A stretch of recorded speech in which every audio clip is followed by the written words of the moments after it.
Welcome back, fellow coders. Jared O'Leary here with BootUp. In this video, I want to show you a neat idea. So if you've been to our website, you may have seen a project called It's Alive.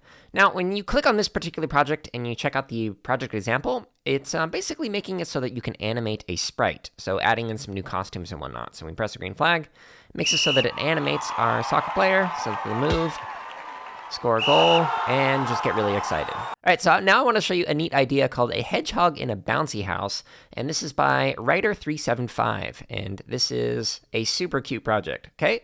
So you press the green flag, and we have a hedgehog who's bouncing, and we can make them move around to the left and to the right, and if we actually press the space bar, then we can make it so that the hedgehog will do some flips, and if the spikes on the hedgehog touch the bouncy house, then it makes it pop. And apparently, I'm not very good at this particular game.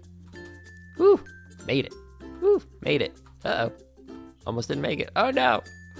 Alright, so I thought this was a really neat idea, taking the idea of animating, in terms of animating both the bouncy house, animating the hedgehog, animating the clouds moving by, etc. So if you got a neat idea that you'd like to share, make sure you comment below. And if you want to check out this particular project, make sure you do so by using the link in the description.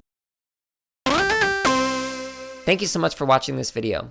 Let us know something that you learned or created in the comments below. And make sure to subscribe, like, and check out the links in the description for even more free resources, such as videos, free lesson plans, and our podcast.